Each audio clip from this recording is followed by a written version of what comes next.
Morning, ladies and gentlemen. I guess if you think about how hot we were at one point and how cold we are now, if you average it out over time, we've been pretty comfortable. I promise I will not use logic like that in these closing remarks. We started off by telling you that this was a case about choices. And nothing that has happened in the courtroom since we said that has changed. It's still a case about choices. And choices are something that we're very familiar with. Choices are something that we make every day. Choices are something we make every hour. We make every minute we're making choices. Even if we decide not to make a choice, we've made a choice. And in this case, Demtrius Haley made a choice for a career with the Memphis Police Department. He applied, he was accepted into the program, he went to the academy, he graduated, and then he hit the streets. As he was in the academy, he was being taught by the police department professionalism. So that's what sets a police officer apart from the rest of the public, is they have a job to do, but they have to do it professionally.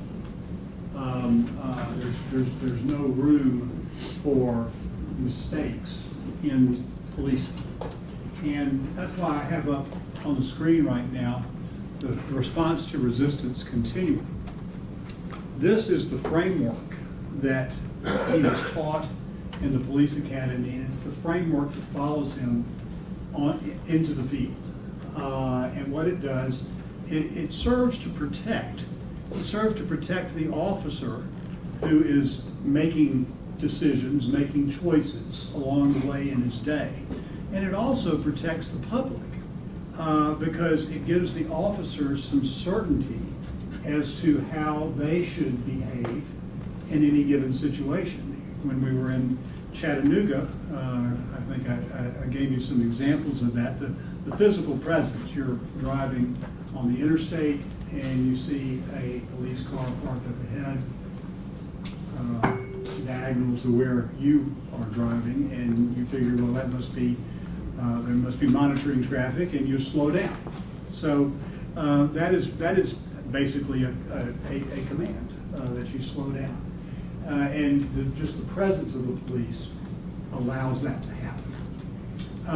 The verbal warnings, if you're driving down that same highway and you see a sign that says no tolerance, well, that could be a verbal warning, if you will. And then verbal commands, driving down the same road and traffic is blocked.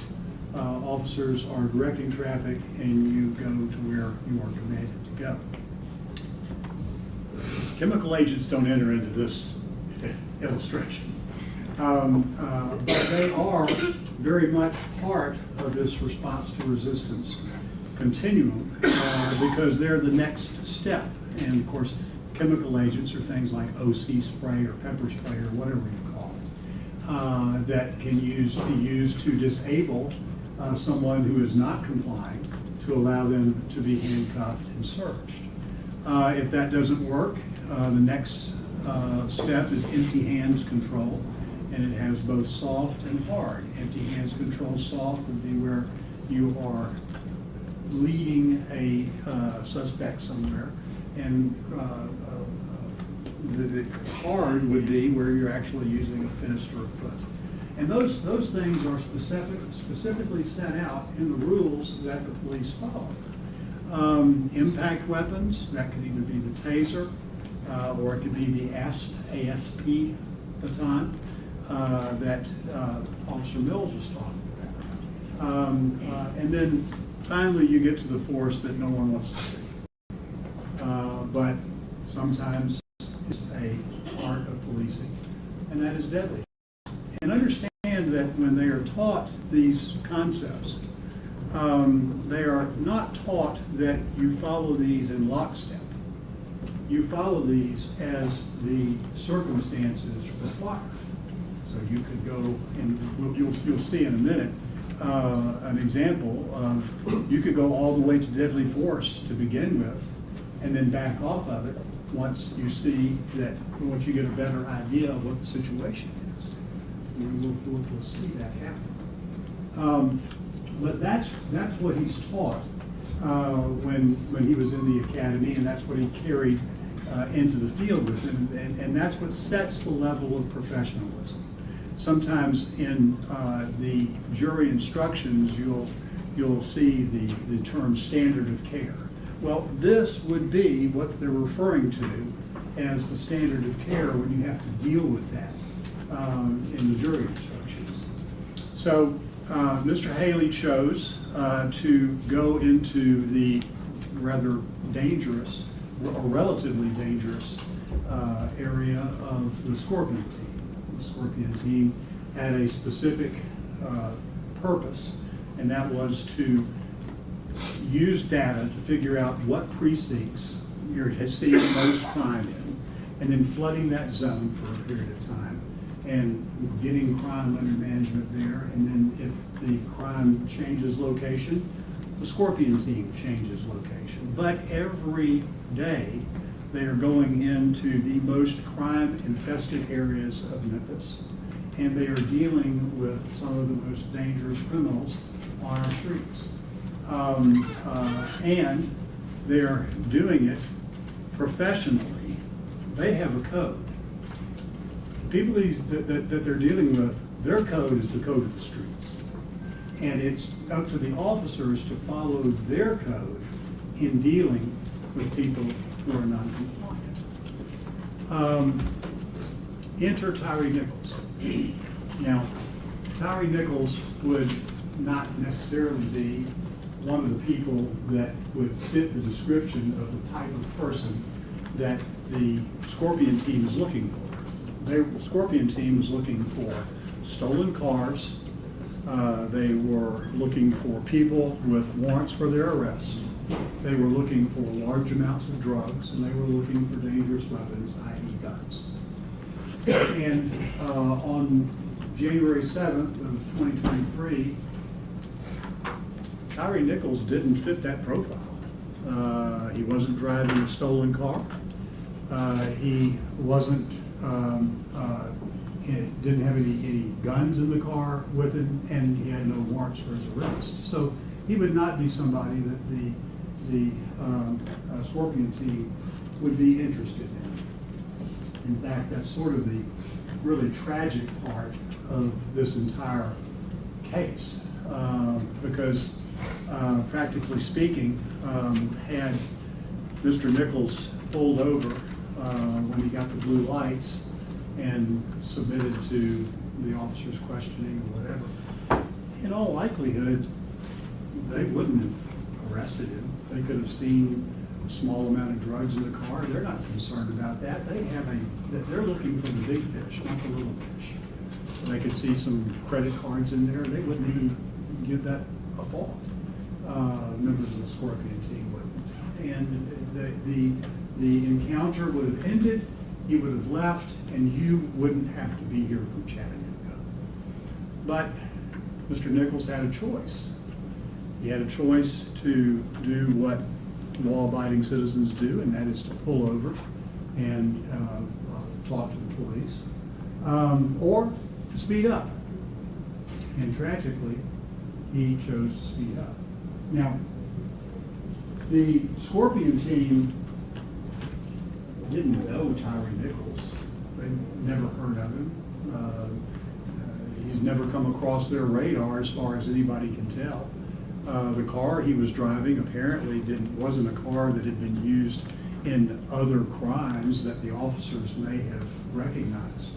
So what was it that brought them together, the Scorpion team and Tyre Nichols? Well, one of the things the Scorpion team is good at is following clues. And whether Mr. Nichols meant to or not, he was giving off clues that brought up the antenna of the Scorpion team. First of all, when the blue light started flashing, he didn't pull over.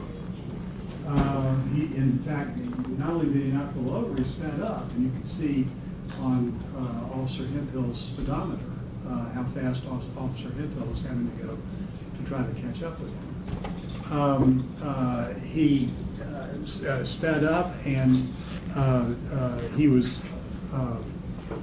did something that the Scorpion team was really bewildered, because people run from the police in Memphis all the time because they know there's a no chase policy, and the police have come to accept that, and they say, well, you know, that one got away. I can't chase, puts too many people in danger. So the police, that's not foreign to them, having somebody run away from them and never catching them. But what is foreign to them is having someone run away from them and then stop at a red light. That's weird. That's suspicious to them. And then when they saw the car at the red light, it had tinted windows, they couldn't see in it.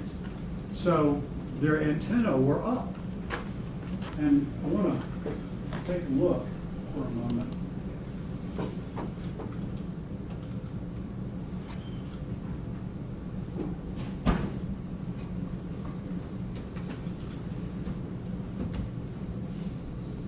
To this stop.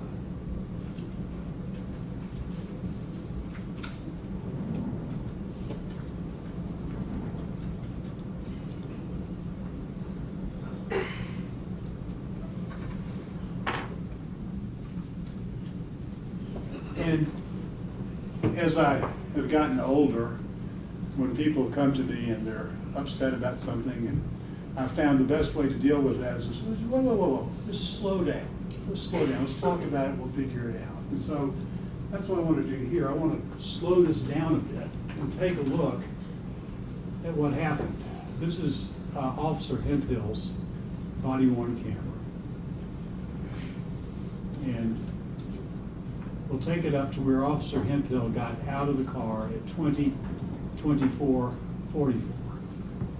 And at this point, you can see Mr. Nichols' car is on the right, and Officer Haley's car is on the left.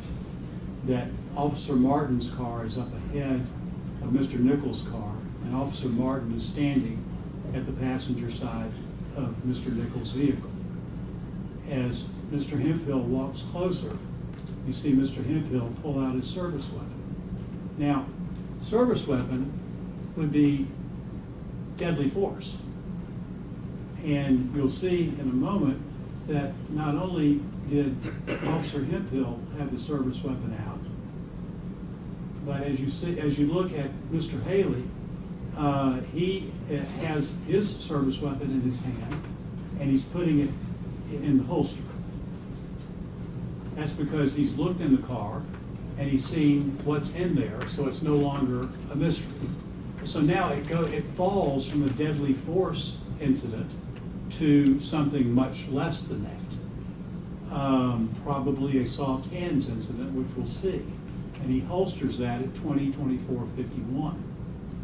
Then we see Officer Haley reaching in to pull Mr. Nichols out of the car. And just as he starts coming out, we see him go back in again, indicating perhaps, now I don't know for a fact, and it's you for the jury to figure it out, but perhaps Mr. Nichols was already starting to struggle at that point, or he wouldn't have had to go back into the car like that. But he pulls him out, and as Officer Hemphill testified, he put Mr. Nichols in the A-frame. Now remember what the A-frame is. The A-frame is the hinge of the driver's side of the car. And it's a good place to put a suspect when you're trying to handcuff them because they can't go anywhere. And you can see at 20:24:56 the back of Mr. Haley and then the face of Mr. Nichols. And you can't really tell on Mr. Nichols whether he's turning his head to look at Mr. Haley or whether he's facing Mr. Haley, but we do remember Officer Hemphill's testimony that as he got up closer, he could see Mr. Nichols I think he used the term, he spun around and faced Mr. Haley. Well, at that point, Officer Haley is unable to get him cuffed if he's facing Officer Haley.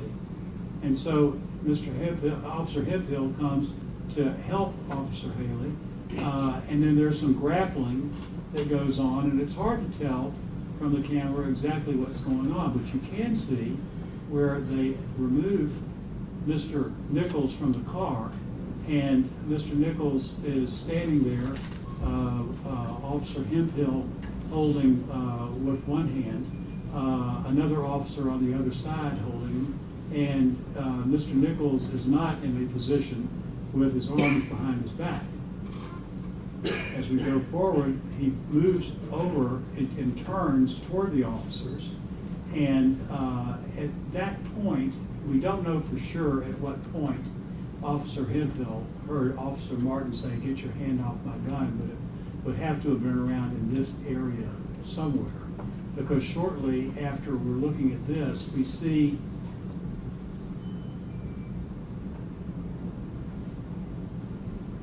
that Mr. Nichols is taken to the ground.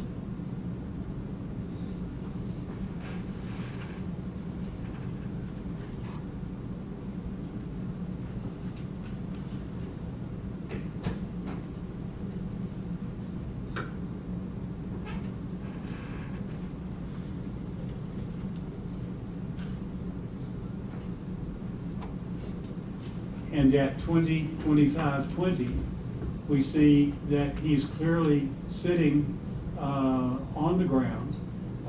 He has his left leg extended out in what we have referred to previously as the bladed position. Officer Hemphill's hand is on his shoulder, and Officer Haley and Martin are standing in front of him. All three officers are telling him, "Get on your stomach, get on your stomach." But we can see at 20:25:21 that Mr. Nichols is debating with them about that. You may recall Mr. Nichols saying, "Okay, okay, okay," but he was doing that with his voice, but he wasn't doing okay with his body. He was not complying with their demands. And here he is still in the bladed position, arguing with them about it at 20:25:21. At this point, they push him to the ground, Officer Hemphill does, and holding on to Mr. Nichols' left hand would be Officer Martin, and Officer Haley is on the other side of Officer Martin.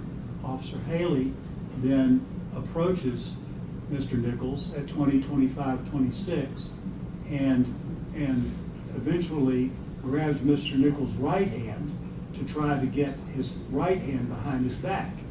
However, and you can see him get the right hand at 20:25:30. However, it's impossible to get the right hand behind the back when he's leaning on the right arm. And we see Officer Martin try to force Mr. Nichols' left arm at 20:25:32 behind his back. But that does little good until Officer Haley is able to do the same thing with the right arm. And Mr. Nichols is continuing to resist that as well.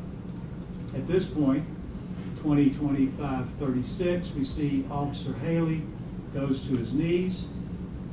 He's dealing still with Mr. Nichols' right hand, and Officer Haley eventually decides that unless Mr. Nichols is compelled in some other way to comply, he is not going to comply. And at 20:25:46, we see Officer Haley pull out the OC spray and spray it.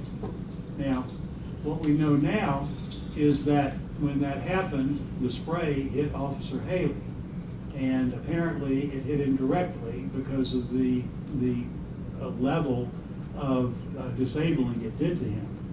And we see at 20:25:47 that Officer Hemphill now has the taser out, and he's threatening to taser Mr. Nichols. And so we know at this point in the video, Officer Haley can't see anything because he just got it in the eye with his OC spray at 20-25-48. And then there is a scuffle where Officer Hemphill's camera is obscured from seeing exactly what's going on. But you remember Officer Hemphill testifying that when Mr. Nichols got up, that he ran toward the police car, which was open. That was the police car he was running toward was Mr. Haley's car, and the door was open. However, Mr. Nichols did not get into that car, and at 20-25-57, Mr. Nichols is running on his way to Ross Road, evading the officers. At this point, ladies and gentlemen, I'm going to ask Mr. Stengel to take over the controls, and through the magic of technology, we are going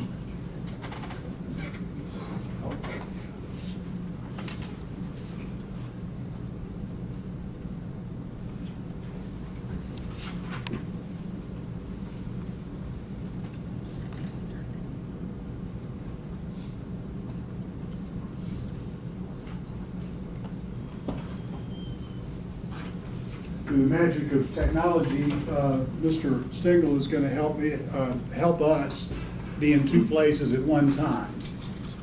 So go ahead and start playing that at 20-25-57.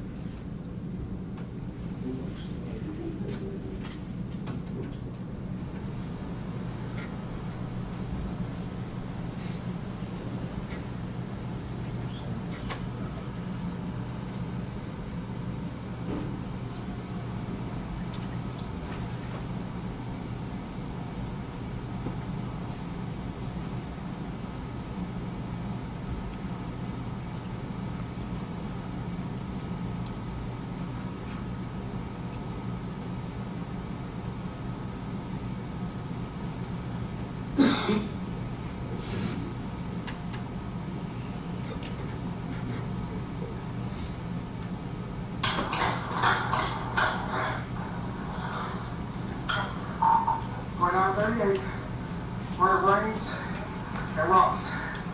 Taser is deployed. Suspect is running down Ross.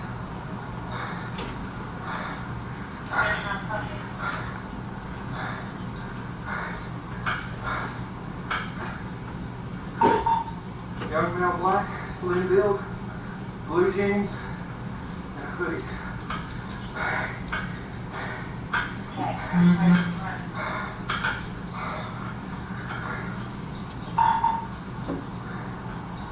Snap down on Ross. On your right side.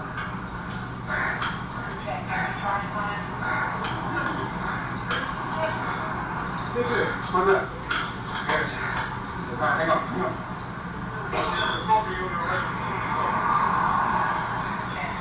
Ready? Alright, just straight. One of the problems with the bastard.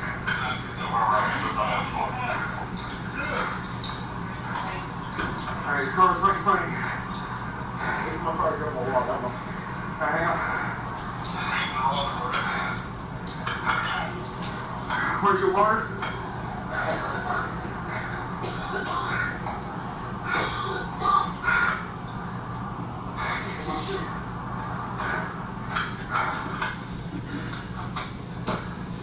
Okay, I got you. Good boy, good. Ready. Negative 2938. Where are my damn glasses at?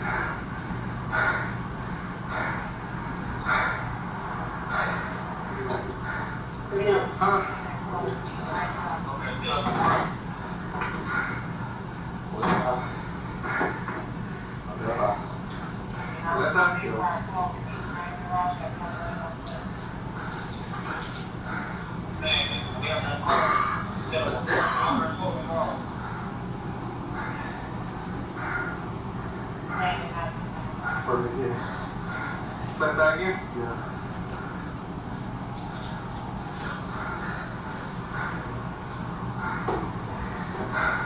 I can't see jack shit. My glasses when he was fighting me.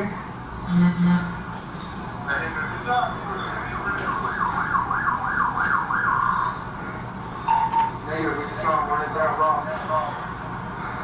What made you like? Yeah.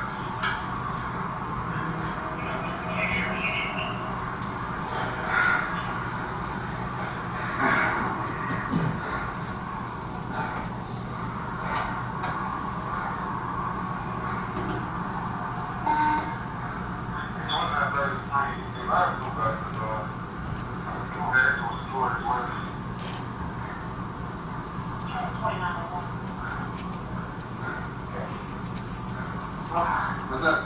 Right eye. Alright, ready? Yeah.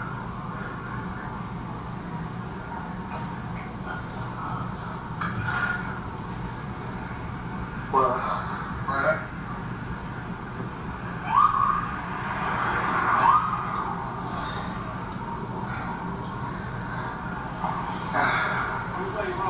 That way. Ladies and gentlemen, at 20:29:54, Tyre Nichols was caught on video on Ross Ridge hiding from the police.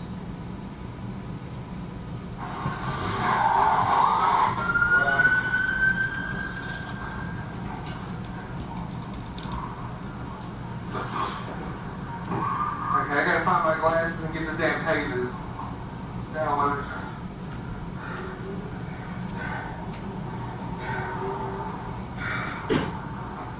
right eye.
Did you also read that I deployed my taser?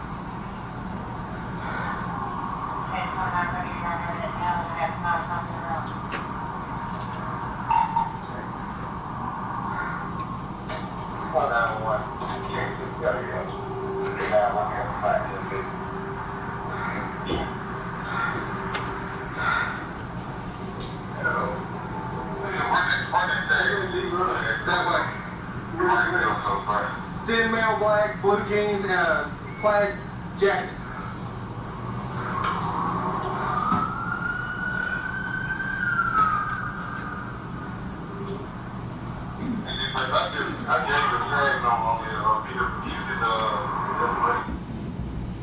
Ladies and gentlemen, at 20:32:22, Officer Bean has now spotted Mr. Nichols and has begun chasing.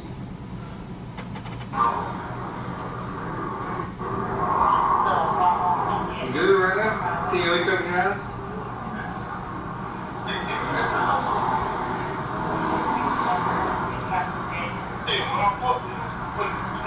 You found the rock?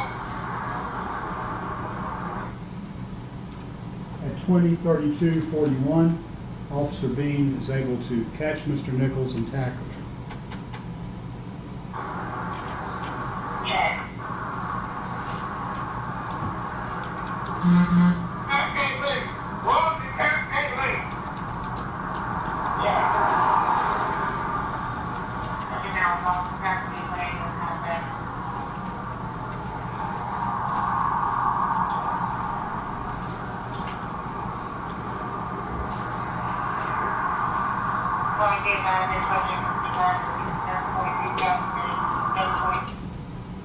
At 20:33:12, Officer Mills pepper sprays Tyre Nichols.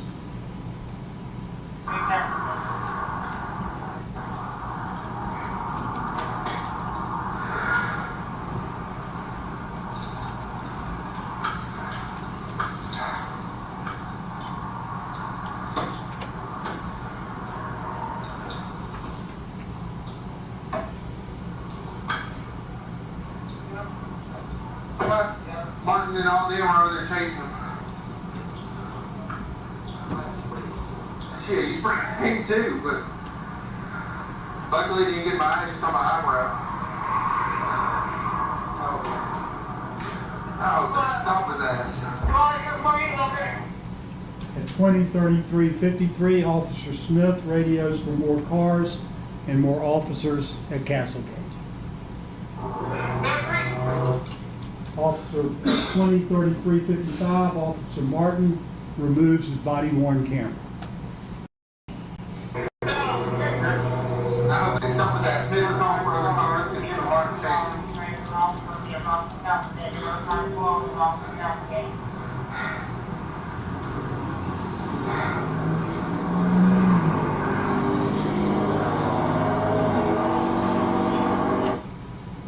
At 20:34:14, Officer Martin delivers his first kick to the head of Tyre Nichols.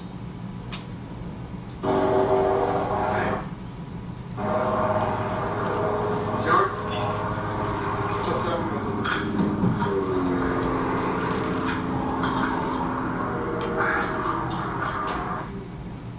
At 20:34:27, Officer Martin delivers his second kick to the head of Tyre Nichols. Stay away from the floor. Alright, I got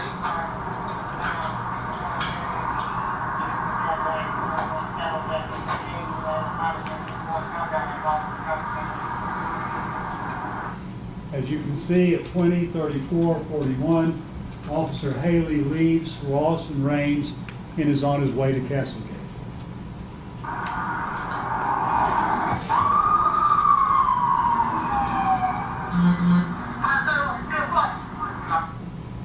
At 20:34:49, Officer Smith radios that the suspect, Mr. Nichols, is still fighting.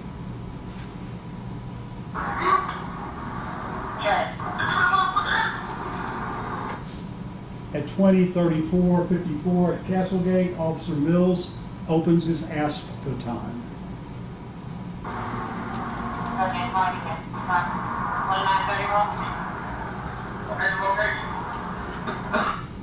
At 20:35:01, Officer Mills delivers the first strike with his ASP baton. 1 second later, at 20:35:02, Officer Mills delivers his second strike with the ASP baton. 3 seconds after that, at Castlegate, Officer Mills delivers his third strike with the ASP baton.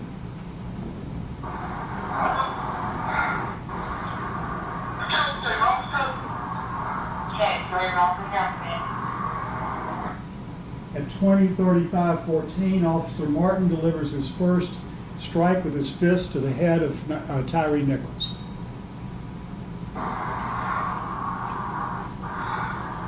3 seconds later, at 20:35:17, Officer Martin delivers his second fist strike to the head of Tyre Nichols.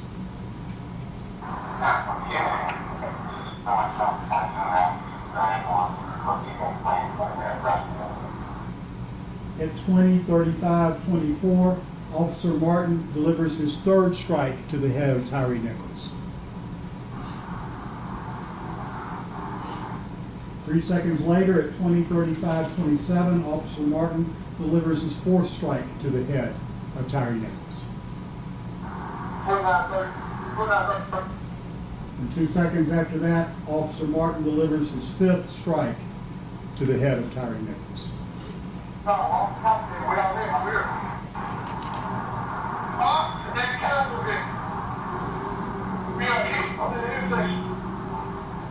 At 20:35:32, Officer Haley radios and asks where they are located Officer Mills gets on and responds that where they are on at Castlegate.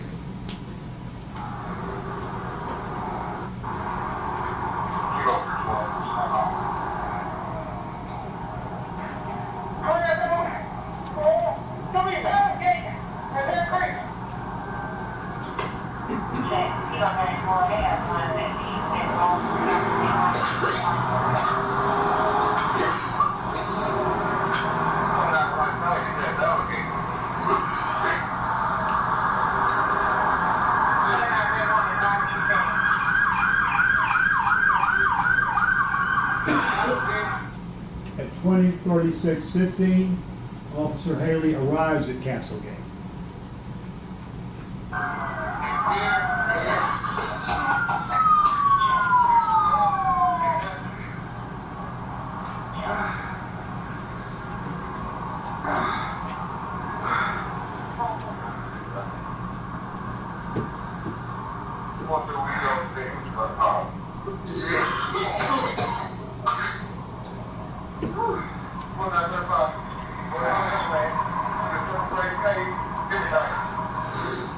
At 20:36:45, Officer Haley gets on the radio and requests medical care for Tyre Nichols.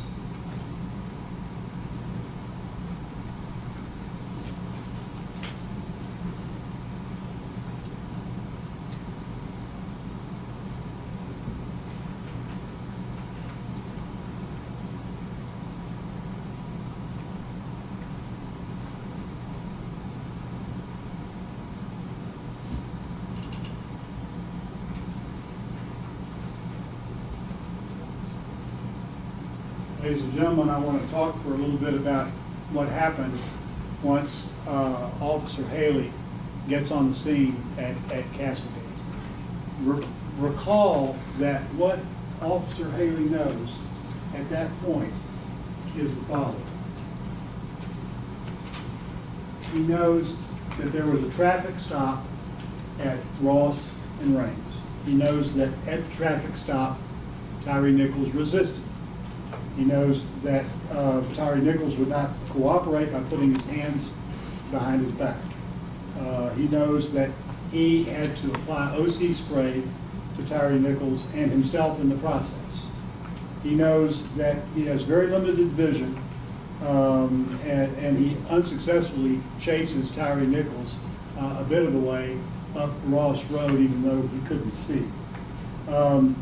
He knows that Nichols got away uncuffed and unsearched. He spent time trying to regain his vision by washing his eyes out with water. He drove to Castlegate. Once he arrived at Castlegate, he saw officers still struggling with Nichols. He saw Nichols' right hand was still uncuffed, and it was turtled under his chest. He saw that Nichols, he decided to kick Nichols' right bicep to release his right hand. He warns as he's running up using verbal judo, and we're going to talk a little bit more about that, where he yells, "Beat that man's ass." He delivers the kick, and then approximately 31 seconds later, Mr. Nichols is hanged. The yelling of "beat that man's ass" has to be put in proper context. If you go back to the first video, where it was a traffic stop video at Ross and Raines, I wrote down 3 things that you could hear Officer Haley telling Mr. Nichols at that location as they were trying to get him handcuffed. He says, "I'm going to break your shit." He says, "Get your ass blowed off." And he says, "About to knock your ass out." He says all those things on the scene at Ross and Raines as they were struggling to get Mr. Haley handcuffed. When he gets to Castlegate, he picks up that same motif with "beat that man's ass." Now, what the state would have you believe is that, or want you to believe, is that none of those first three things were said. Because then they could completely beat that man's ass out of context for a better story for you. That's not what happened. What happened was all the things that he said, they were all examples of verbal commands, they were all profane, they were all harsh, and they were all intended to do the same thing, and that is to be verbal commands under that step of the use of force continuum. Now, the state was critical of the testimony of Don Cameron about how Officer Haley delivered the kick at Castlegate. And I just want to take a look at it on the video and see if we can make any sense of what Mr. Cameron was saying.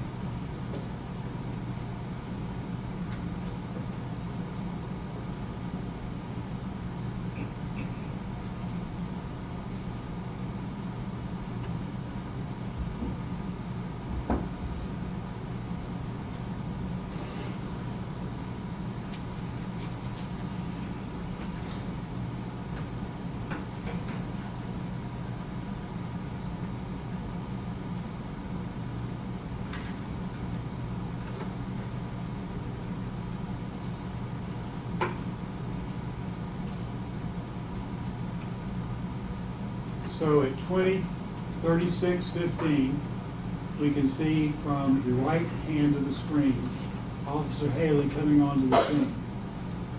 From there, Officer Haley would have a clear view of the officers still trying to get Tyre Nichols handcuffed, something that Officer Haley had started trying to do approximately 12 minutes before that. He sees that he's still uncuffed, and he sees what the situation is with Tyre Nichols' right bicep. He continues to the body. He stops, he looks, and then he kicks. I'll back that up and show that again.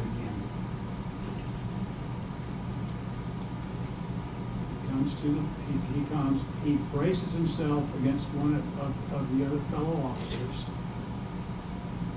He takes a look at the target, and then he kicks.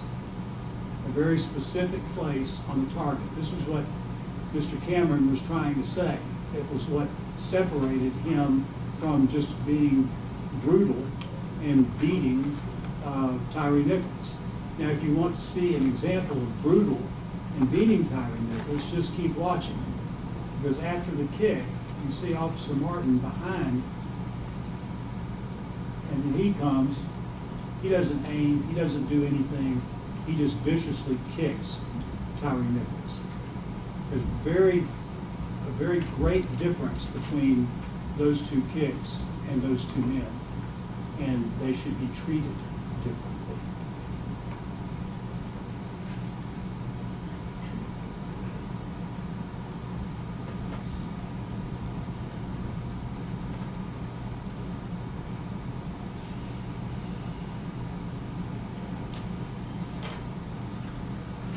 In a bit, you're going to be going back to the jury deliberation room, and you're going to have the judge's instructions on each of these offenses that Officer Haley is charged with.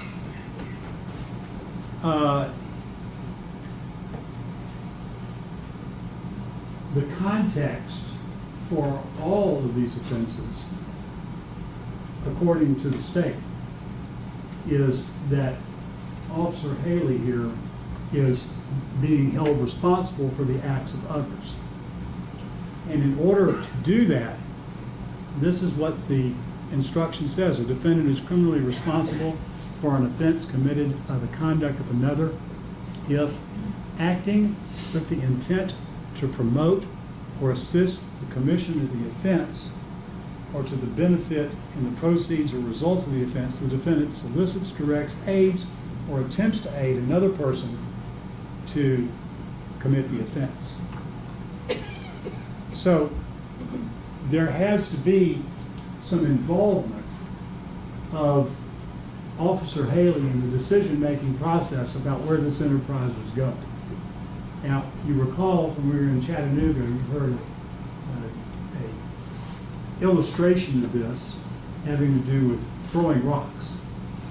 And if you remember that illustration, think about that when you're looking at this, because by my memory of that illustration, every person who was held responsible for throwing a rock knew why they were throwing the rock.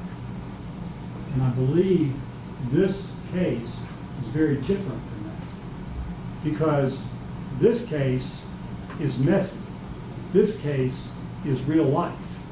This case is a case that started with officers doing a legal investigation, having probable cause to stop a motorist, having probable cause to put him in handcuffs and search him, and then everything falling apart from there when Mr. Nichols would not cooperate. None of these people had any conversations about killing Mr. Nichols. Now, that's not necessary, and the state will be sure and remind you of that, because understandings can be conveyed in different ways. But there is no indication that Officer Haley was out there at that time doing anything more than police work. Police work being trying to get a suspect handcuffed and searched.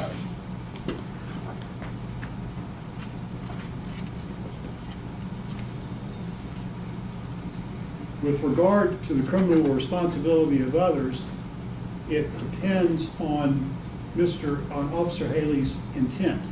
Intent means that a person acts intentionally with respect to the nature of the conduct or to a result of the conduct when it is the person's conscious objective or desire to engage in the conduct cause the result. Now, Officer Haley was involved in the conduct of trying to handcuff a suspect. There is no evidence that Officer Haley was involved in the conduct that would ultimately, through criminal intent, lead to the death of Tyre Nichols. Another thing that you're going to see in the instructions is that you should give separate consideration to each defendant. You're going to have 3 separate jury verdict forms, one for each of the officers. And these officers are all judged separately. They were all doing different things out there at that time. Some things may apply to one that doesn't apply to the other. You're not to group them all together. You are to, as you're discussing the case, look at each officer separately. Second-degree murder. The defendant unlawfully killed the alleged victim. They're saying that Officer Haley unlawfully killed Tyre Nichols and acted knowingly. Let's take a look at knowingly. Knowingly means that a person acts with an awareness of that his conduct is reasonably certain to cause the death of the alleged victim. Reasonably certain. The only thing Officer Haley was reasonably certain about was, at one way or another, he was going to get Mr. Nichols handcuffed and handcuffed within the bounds of the response to resistance continuum. That was his safety. That was his safe umbrella. As long as he remained in those bounds, he was safe. The requirement of knowingly is also established. It is shown that Officer Haley acted intentionally. Intentionally means the person acts intentionally when it's the person's conscious objective or desire to cause the death of the alleged victim.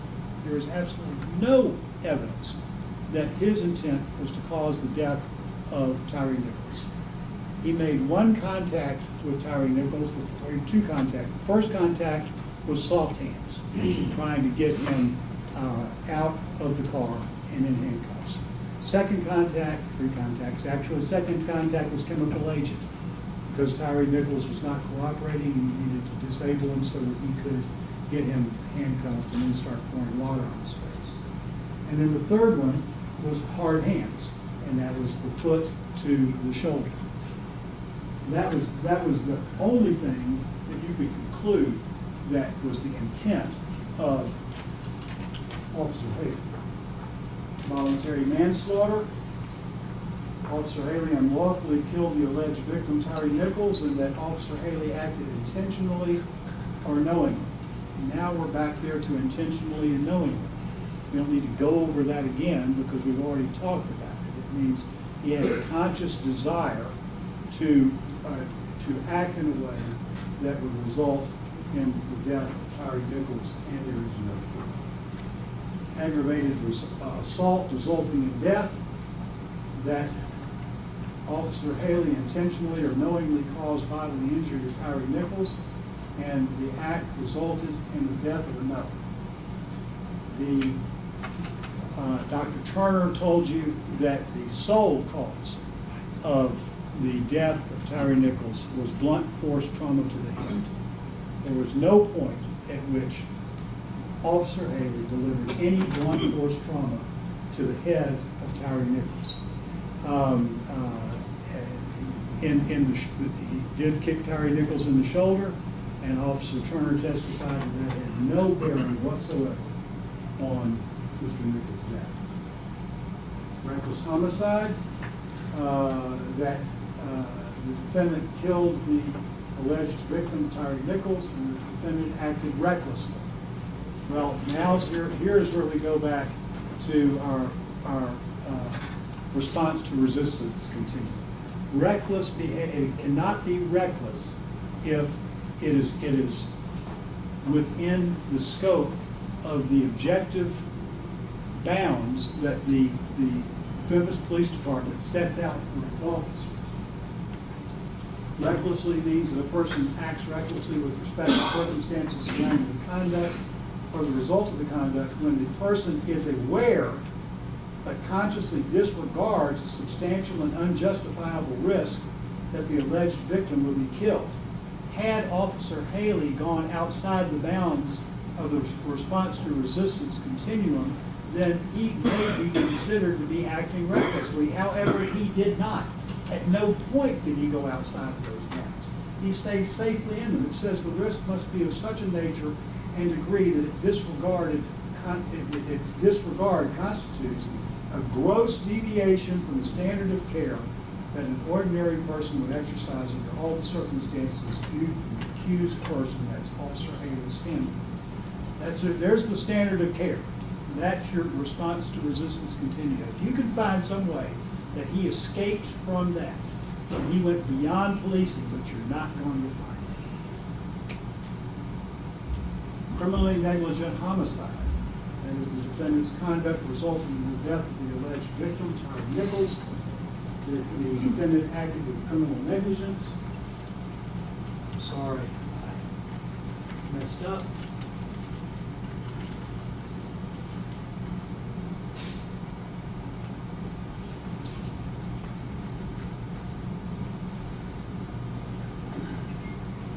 That the defendant furnished substantial assistance to the person in the commission of criminally negligent homicide, and that the defendant furnished such assistance knowingly.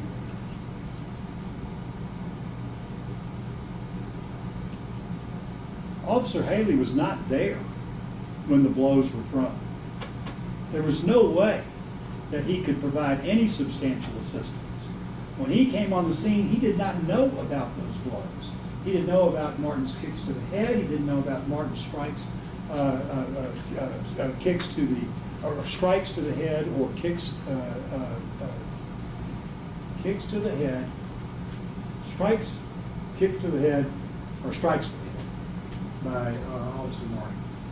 So you cannot find him guilty of criminally negligent homicide. He was not there. Facilitation of criminally negligent homicide. And this is the only time I'm going to talk about facilitation, because you're going to find facilitation on everything. So I don't need to repeat myself by going through each one. But the defendant furnished substantial assistance to that person in the commission of criminally negligent homicide. And he must be providing substantial assistance to be responsible for that act by somebody else. There was no substantial assistance. He wasn't there.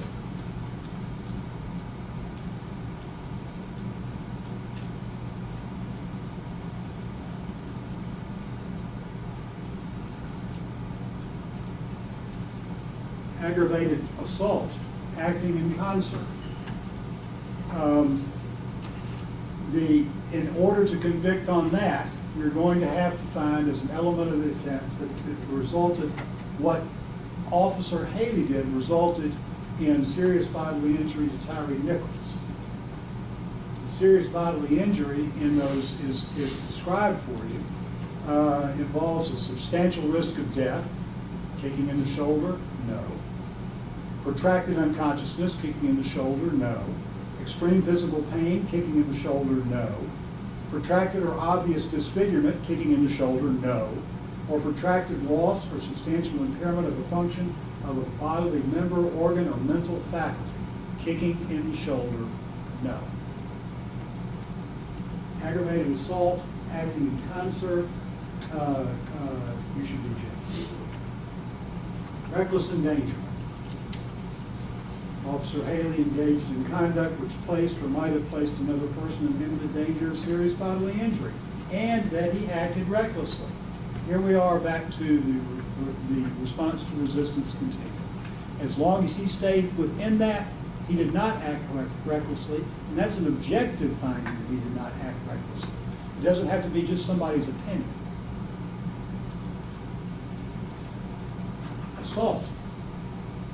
That Demtrius Haley caused bodily injury to Tyre Nichols, and that he acted either intentionally, knowingly, or recklessly. We've already covered intentionally, we've already covered knowingly, and we've already covered recklessly. Does not apply to Officer Haley's kick to the shoulder. Aggravated kidnapping.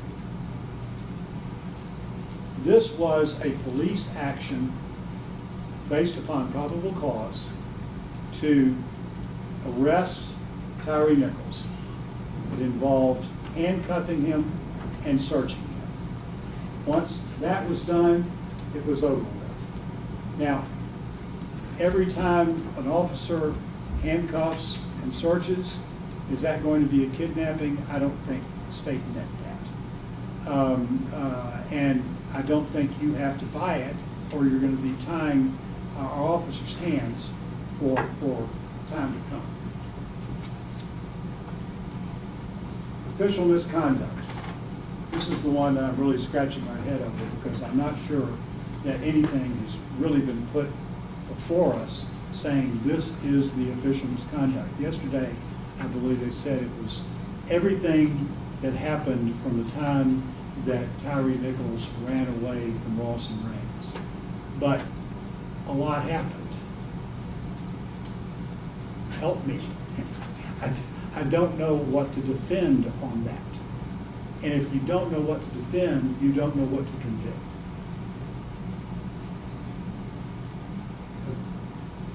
Reject that. Official misconduct, unauthorized exercise of official power.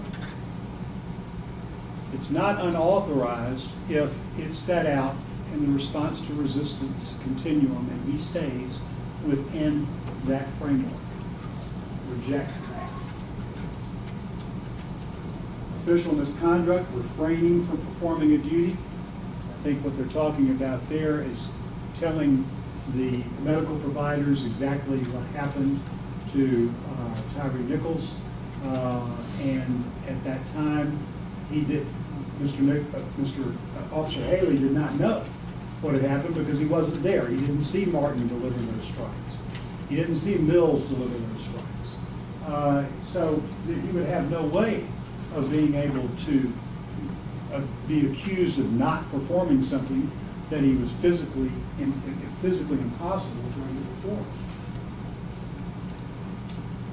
Refraining from performing a duty, it sounds like the same thing to me. And finally, official oppression. The defendant was a public servant acting under color office or employment, course, and that the defendant intentionally subjected another to mistreatment or to arrest, detention, stop, frisk, halt, search, seizure, or disposition that the defendant knew was unlawful. He's acting within his parameters. He can't know it was unlawful. And it wasn't unlawful. And he shouldn't be convicted of it. And to go back to deliberate, find him not guilty on all these charges because nothing applies to the facts of this case. Thank you. All right, ladies and gentlemen, the jury